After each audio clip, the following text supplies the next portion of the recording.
Écoute-moi bien. Dans exactement 120 jours, le Maroc va fouler les pelouses de la Coupe du Monde.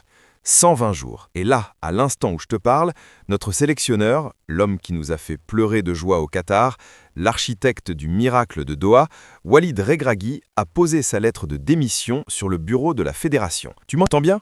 Une lettre de démission, à 4 mois du mondial. Le Maroc est-il en train de s'aborder son rêve avant même d'avoir pris l'avion ? Bienvenue dans cet épisode, et crois-moi, aujourd'hui, on va tout décortiquer. Franchement, Youssef, quand j'ai vu l'info tomber sur Foot Mercato, j'ai cru à une fake news. Je me suis dit, non, c'est impossible, pas maintenant, pas lui, pas à ce moment-là. Mais plus les heures passent, plus les sources se confirment, et là, tu réalises l'ampleur du séisme. On n'est plus dans la gestion sportive, mon frère, on est dans la gestion de crise, une crise de haute intensité. Et c'est exactement ça le problème. Les gens ne réalisent pas. Ils pensent que c'est juste une énième polémique, que ça va se calmer, que Walid va revenir, qu'on va retrouver notre unité. Mais non, cette fois, c'est différent. La lettre est là, elle existe. Elle est physiquement sur le bureau de Fouzi Lekja. Et même si elle n'est pas encore actée officiellement, le simple fait qu'elle existe brise quelque chose. Elle brise le mythe de l'unité sacrée qu'on a construite depuis le Qatar. Tu sais ce qui me tue ? C'est le timing. Parce que regarde, en 2022, quand on a viré Halilhodzic à quelques mois du mondial, tout le monde criait au scandale. Tout le monde disait que c'était de la folie. Et puis Regragui est arrivé, il a pris un groupe toxique, il l'a transformé en famille, et on a vécu le plus beau mois de notre vie de supporter. Demi-finale de Coupe du Monde, historique. Alors forcément, les gens se disent, pourquoi pas refaire le coup ?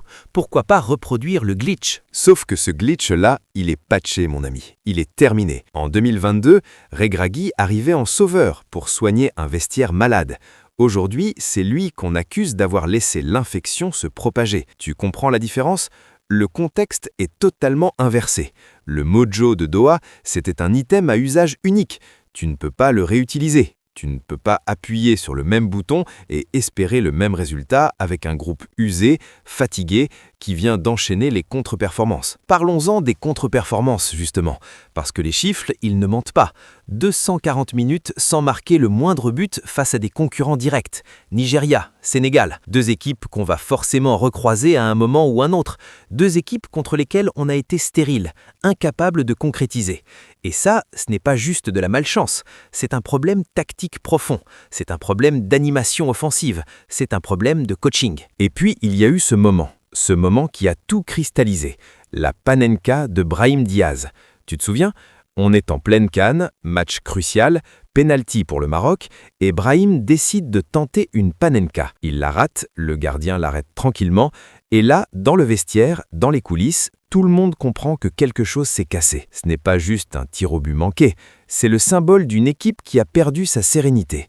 Une équipe qui ne respecte plus les fondamentaux, une équipe qui fait des choix individuels au détriment du collectif. Certains disent que ce geste a taché les mains du staff de sang symbolique. C'est violent comme image, mais je comprends ce que ça veut dire. Quand ton joueur, sur un moment aussi crucial, décide de faire le malin au lieu de faire le travail, c'est que l'autorité du coach n'est plus respectée, c'est que le cadre a explosé.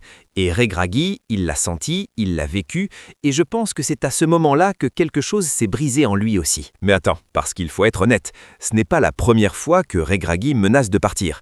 Rappelle-toi le 30 janvier 2024, juste après l'élimination face à l'Afrique du Sud. Il avait déjà évoqué la possibilité de tout lâcher. Il y a un pattern qui se dessine. Regragui fonctionne à l'émotion. Quand ça va, il est au sommet, il galvanise, il transcende, mais quand ça coince, il s'effondre. Et cette instabilité émotionnelle, c'est un luxe que la haute performance ne permet plus. Pas à 120 jours d'un mondial. Tu touches un point sensible là, parce que oui, on peut aimer Walid, on peut lui être reconnaissant pour tout ce qu'il a apporté, mais on doit aussi être lucide. Un sélectionneur national, surtout à ce niveau, doit être un roc. Il doit absorber la pression médiatique, les critiques, les échecs temporaires, sans que ça remette en question son engagement. Or là, on a un homme qui dit lui-même être lassé par l'acharnement médiatique, lassé par les attaques. Et quand tu es lassé, tu n'es plus à 100%. Et quand tu n'es plus à 100%, tu ne peux pas emmener une équipe au sommet. Maintenant, il faut qu'on parle de ce qui s'est passé en coulisses. Parce que la démission de Regragui, ce n'est pas juste une question de résultat ou de fatigue mentale. Il y a un élément déclencheur très concret. La fédération, la FRMF, a posé un ultimatum. Ils ont exigé le licenciement pur et simple de l'ensemble du staff technique. Tous les adjoints de Walid, dehors. Et Regragui a refusé. Il a dit non. Il a choisi la loyauté envers ses hommes plutôt que sa propre survie institutionnelle. Et là, on entre dans un débat moral compliqué. D'un côté, tu peux admirer l'homme. Il refuse de sacrifier ses collaborateurs, ses amis, pour sauver sa peau. C'est noble, c'est cohérent avec le discours de la famille qu'il a toujours porté, le fameux Dir Niya. Mais de l'autre côté, tu te poses la question, est-ce que c'est vraiment de la loyauté ou est-ce que c'est de l'entêtement? Est-ce que c'est du courage ou est-ce que c'est de l'égoïsme déguisé? Parce qu'au final, c'est tout un pays qui va payer les conséquences de cette décision. C'est exactement ça la question que je me pose. Le père peut-il abandonner la maison quand le feu prend? Parce que c'est ça l'image. Regragui s'est toujours présenté comme le patriarche de cette famille, celui qui protège, qui unit, qui guide. Mais là, la maison brûle, les flammes sont partout. Et lui, il choisit de partir parce qu'on lui demande de se séparer de certains membres de la famille. C'est compréhensible humainement, mais est-ce acceptable sportivement? Et puis, il y a la question de la légitimité. Est-ce que Regragui a le droit moral de démissionner pour la deuxième fois en moins de 2 ans? Parce que quand tu acceptes un poste comme celui-là, tu acceptes aussi les responsabilités qui vont avec. Tu signes un contrat avec la nation, pas juste avec la fédération. Et ce contrat, il implique d'aller au bout, même quand c'est dur. Même quand tu es attaqué, même quand tu es fatigué. Bon, maintenant, parlons des options qui s'offrent à la FRMF. Parce que là, ils sont coincés. Vraiment coincés. Option A, ils retiennent Regragui contre son gré. Ils refusent la démission, ils le forcent à rester. Mais qu'est-ce que ça donne? Un coach en mode lame duck, comme disent les Américains. Un canard boiteux. Un sélectionneur sans autorité réelle que tout le vestiaire sait démissionnaire. L'ambiance devient toxique. Les joueurs se demandent pourquoi ils devraient se donner à fond pour un gars qui veut partir. C'est le poison lent garanti. Option B, ils acceptent la démission et ils font la transition. Le nom qui revient partout, c'est Tariq Sektiwi, l'homme de la médaille de bronze olympique, l'homme qui a brillé au Chan. Il a la légitimité du résultat récent. Il connaît la génération montante, les U23 qu'il a menés au jeu. Il a cette aura de gagnant que Regragui a perdu ces derniers mois. Mais le problème, c'est le timing. Parachuter quelqu'un à la tête des A à 4 mois du mondial, c'est de la haute voltige. Tu risques de brûler l'un des meilleurs techniciens du pays si ça se passe mal. Et n'oublions pas le chaos logistique. Si Regragui part, il part avec son staff. Donc il faut reconstruire une équipe technique complète en 120 jours. Trouver des adjoints, un préparateur physique, des analystes vidéo, tout le monde doit être opérationnel immédiatement. Il n'y a pas de période d'adaptation, pas de temps pour installer une nouvelle méthode. Tu arrives qui doit performer. Point final. Tu sais ce qui me frappe dans toute cette histoire, c'est à quel point l'euphorie du Qatar nous a aveuglés. On a cru qu'on avait résolu tous nos problèmes structurels. On a cru que la magie allait durer éternellement. Mais la vérité, c'est que le Qatar, c'était une parenthèse enchantée, un moment de grâce où tout s'est aligné parfaitement. L'équipe, le coach, le momentum, l'émotion, mais ces moments-là, ils ne se reproduisent pas à commande. Et quand tu reviens à la réalité, quand les résultats ne suivent plus, tu réalises que les fondations n'étaient peut-être pas aussi solides qu'on le pensait. C'est le syndrome de beaucoup d'équipes nationales après une grande performance.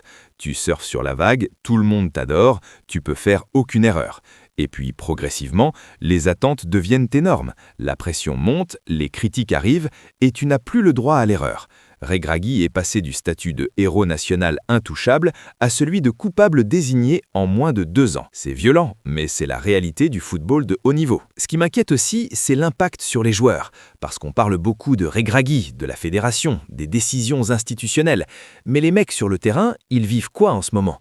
Ils voient leur coach, celui qui les a menés en demi-finale de Coupe du Monde, annoncer qu'il veut partir. Ils voient les tensions avec la fédération, ils lisent les médias qui les critiquent. Comment tu veux te concentrer sur le mondial avec tout ça dans la tête? Et c'est là que le leadership devient crucial. Parce que dans ces moments de crise, tu as besoin de figures fortes dans le vestiaire. Des mecs comme Hakimi, comme Amrabat, qui peuvent maintenir le groupe soudé malgré la tempête. Mais même eux, ils doivent se sentir trahis quelque part. Ils ont tout donné pour ce projet, ils y ont cru, et maintenant ils voient tout s'effondrer à quelques mois de l'objectif ultime. Bon, on arrive à la fin de cet épisode, et je veux qu'on pose les vraies questions aux gens qui nous écoutent. Première question, faut-il accepter cette démission? Est-ce qu'on doit laisser Regragui partir pour permettre à Sektioui ou quelqu'un d'autre de lancer un nouveau cycle? Ou est-ce qu'on doit forcer Walid à honorer son contrat jusqu'au bout du mondial, quitte à aller au clash total avec lui? Deuxième question, le fameux esprit d'Irnia, le sentiment de famille que Regragui a toujours mis en avant, est-ce que c'était réel ou est-ce que c'était un masque? Un masque pour cacher un vestiaire plus fracturé qu'on ne le pensait, un staff peut-être pas au niveau, des tensions qu'on a préféré ignorer tant que les résultats suivaient. Et troisième question, la plus importante peut-être, qu'est-ce qu'on attend vraiment de ce mondial 2026? Parce que si on est honnête, nos chances de reproduire le Qatar sont minces, très minces. Alors est-ce qu'on accepte une transition difficile maintenant pour construire quelque chose de solide pour l'avenir, ou est-ce qu'on s'accroche à ce qui reste de l'ancien projet en espérant un miracle? Ce qui est certain, c'est que le Maroc se trouve à la croisée des chemins, entre la reconnaissance pour les services rendus par Regragui et la nécessité pure et simple de survie sportive. Une chose est claire, le lion ne rugit plus en ce moment, il hésite. Et dans le football moderne, l'hésitation, c'est le prélude à la chute. On attend vos réactions en commentaire. Est-ce que vous êtes team Regragui jusqu'au bout ou team nouveau départ? Dites-nous tout. Et surtout, n'oubliez pas de vous abonner et d'activer la cloche pour ne rien rater de la suite de cette saga. Parce que croyez-moi, les prochains jours vont être explosifs. À très vite pour un nouvel épisode, prenez soin de vous et surtout, d'Irnia quoi qu'il arrive.